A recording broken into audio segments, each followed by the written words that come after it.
ఇక్కడ కమ్యూనిస్టులు మరి ఒకవైపు స్వతంత్రోద్యమం జరుగుతున్నది. మరి కమ్యూనిస్టులు ఎట్లా అర్థం చేసుకొని ముందుకు వెళ్ళిపోయిన వాళ్ళ ఎజెండా? వాళ్ళు కమ్యూనిస్టులు కాంగ్రెస్ ఇచ్చిన ప్రోగ్రాంలో పార్టిసిపేట్ చేయడమే, కొత్త ప్రోగ్రాం లేదు. కాంగ్రెస్ ఇచ్చిన అన్ని ప్రోగ్రాంలో ఉంటారు. ఆ ప్రోగ్రాం కాంగ్రెస్ ప్రోగ్రాం ఆగిన తర్వాత వీళ్ళు గ్రామాలకు పోయి రైతులు ఆర్గనైజ్ చేసుకోవటం, కార్మికులు ఆర్గనైజ్ చేసుకోవటం ఇది చేసుకుంటుంటారు.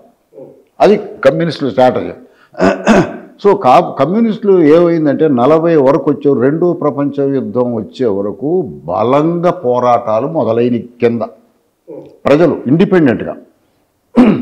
తెలంగాణ అందులో భాగం. తెలంగాణలో రైతాంగం అంటే కార్మికుల మీద, అదే గ్రామాల్లో ఉండేటువంటి వెట్టి వాళ్ళ మీద విపరీతమైన ప్రెషర్ వచ్చింది ప్రపంచ యుద్ధ కాలంలో. ఎందుకంటే నిజాము ఫుడ్ గెయిన్స్ వాళ్ళకి ఇస్తానండి ఆర్మీకి, బ్రిటిష్ ఇండియన్ ఆర్మీకి. కాబట్టి ఇక్కడ ఒత్తిడి చేసుకొచ్చాడు, మీరు ఎక్కువ ప్రొడ్యూస్ చేయండి. ఎక్కువ ప్రొడ్యూస్ చేయాలంటే ఎక్కువ వెట్టి వాళ్ళ పెట్టుకోవాలి. ఆ వెట్టి వాళ్ళ మీద ఒత్తిడి ఎక్కువ వచ్చింది. వెట్టి లేబర్ అప్పుడు ఎక్కువ ఫ్రీ లేబర్ కంటే. ఆ వెట్టి లేబర్ మీద దేశంలో వెట్టి లేబర్ తిరుగుబాటు చేసింది. అలాగే 42లో కంపల్సరీ ఫుడ్ లేవి అని ఒకటి పెట్టారు. నువ్వు ఎన్నంటే నీ దగ్గర 10 మౌంట్స్ కంటే ఎక్కువ ఉంచడానికి లేదు, రైతు అమ్మాలి వెంటనే, లేదా గవర్నమెంట్కి ఇవ్వాలా అని పెట్టారు. అప్పుడు రైతులు తిరుగుబాటు చేశారు 42లో. 44లో కమ్యూనిస్ట్ పార్టీ వచ్చింది, ఆర్గనైజ్ చేసింది అనుకోండి. ఇట్లా రాడికలైజ్ అవుతూ ఉంచి మూమెంట్. కమ్యూనిస్ట్ పార్టీ ఇక్కడ ఒక ప్రధానమైన తప్పు చేసింది.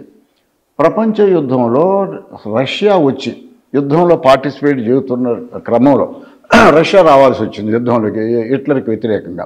రష్యాకి, హిట్లర్కి, స్టాలిన్కి ఒక ఒప్పందం ఉంది. నేను నిన్నేమను, నువ్వు నన్నేమవద్దు.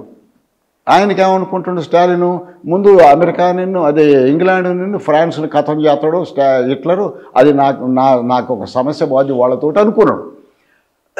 కానీ హిట్లరు రష్యా మీద కూడా అటాక్ చేశాడు.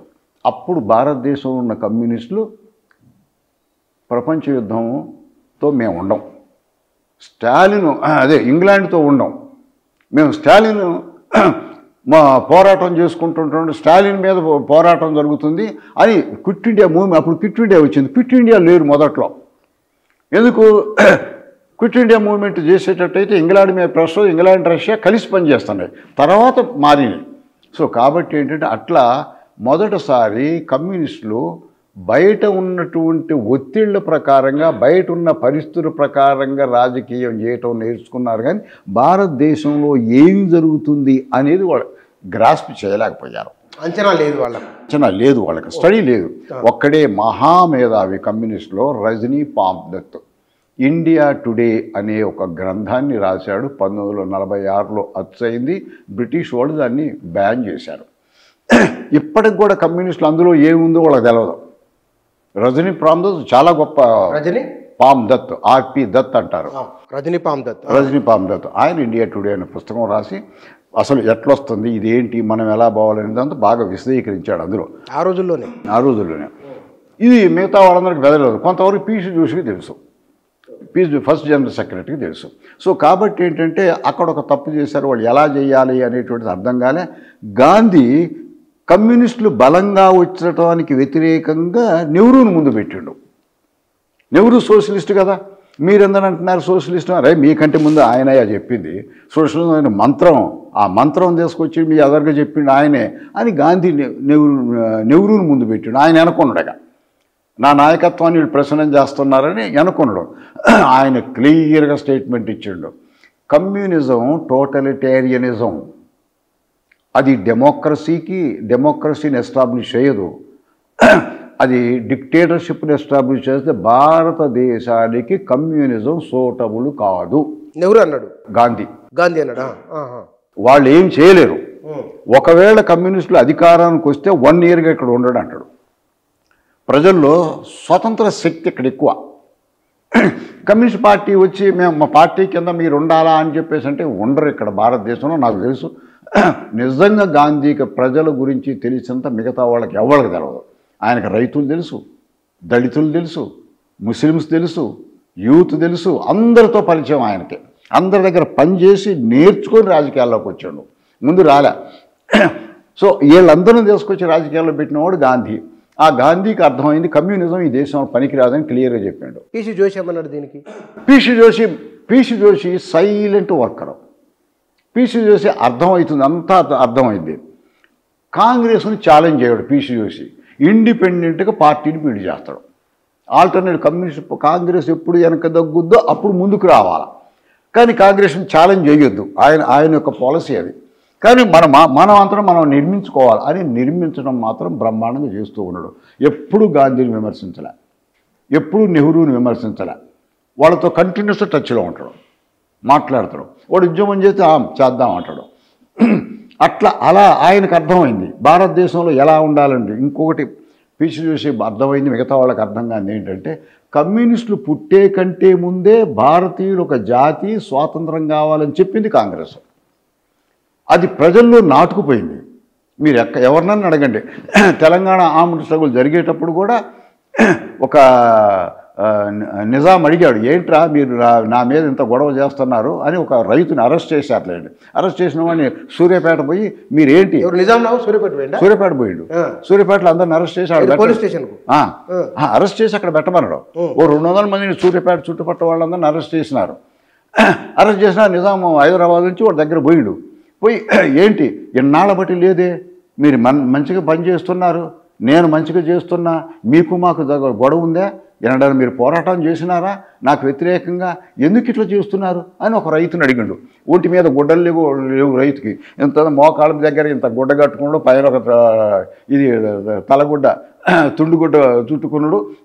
నిలబడి దండం పెట్టిండు. దండం పెట్టిన తర్వాత అడిగితే అన్నాడు, విన్న తర్వాత మీరు ఎన్ని చేయబాకండి, మీకు ఏం కావాలో చెప్పండి, నేను అది ఇస్తా, ఎందుకు గొడవ ఎందుకు మనకి అని అన్నాడు. అన్న తర్వాత రైతు అన్నాడు, ఏం కావాలంటే ఇస్తాం అన్నాడు. ఇస్తాం అనేవరకు అయ్యా మాకు స్వరాజ్యం ఇయ్య అన్నాడు. ఏమనుకోండు, భూమి అంటాడు అనుకోండు, స్వరాజ్యం ఇయ్య అన్నాడు. అనేవరకు ఈయన తిరిగిపోయింది. స్వరాజ్యం అనేది రాజకీయపరమైన పదం, అది ఆర్థికపరమైన పొలిటికల్ వర్డ్ ఇది. కాబట్టి ఆయన మరి స్వరాజ్యం అంటే ఏంటని ఇంకొంచెం క్లారిఫికేషన్ అడిగిండు. మా ప్రభుత్వాన్ని మేము ఎన్నుకుంటాం సార్ అన్నాడు. అంటే ఏంటి దాని అర్థం, ఇక నువ్వు పోతావని. నిజానికి ఏం చెప్పిండు, మేము ఎన్నుకున్నోడివి కాదు కదా, మేము ఎన్నుకుంటాం అని చెప్పిండు.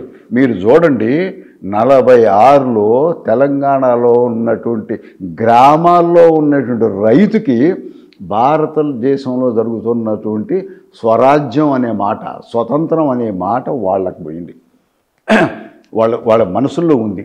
తెలుగు వచ్చా నిజాంకు? ఎవరికి? ఏడో నిజాంకు ఆయన ఉర్దూలోనే మాట్లాడతాడు. అంటే ఇక్కడ వీళ్ళు కూడా ఊర్లలో కొంత ఉర్దూ, అది కొంత తెలుగు కూడా అర్థమైంది. నిజాంకి అర్థమైంది, తెలుగు కూడా అర్థమైంది. ఓకే. రైతులకు కూడా చాలా వరకు ఆ రోజుల్లో ఉర్దూ పదాలని వాళ్ళకి అర్థమవుతాయి, ఉర్దూ పదాలే ఉండేవి అవుతాయి. సో అట్లా అంటే అంత చైతన్యం 45, 46, 47లో భారతీయుల్లో బ్రహ్మాండమైన రాజకీయ చైతన్యం. పార్టీలు ఇచ్చినవి కాదు, కింద ప్రజలందరికీ. ఎవరిచ్చిన చైతన్యం వాళ్ళకు జరిగే సంఘటనలు బట్టి అర్థమవుతుంది.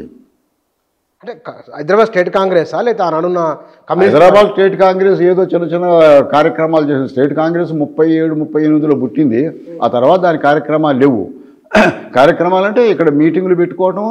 మన ఈయనెవరు హనుమంతరావు, హనుమంతరావు అయినా ఉన్నాడు ఆయన, మన మాడపాటి బూర్గుల రామకృష్ణారావు, కొండ వెంకటరంగారెడ్డి, వీళ్ళందరూ కూర్చోవడం, మనం కాంగ్రెస్ జిందాబాద్, కాంగ్రెస్కై పోవాలా, కాంగ్రెసే మనకు సొల్యూషను అని మాట్లాడటమే.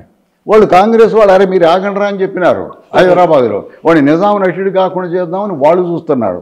వీళ్ళు ఏదో పెట్టుకుని దాన్ని ఏమన్నారు వాళ్ళు, ఇండియన్ నేషనల్ కాంగ్రెస్ కాదు, స్టేట్ కాంగ్రెస్, హైదరాబాద్ స్టేట్ కాంగ్రెస్ పెట్టుకున్నారు కదా. వాళ్ళ ప్రభావం లేదు.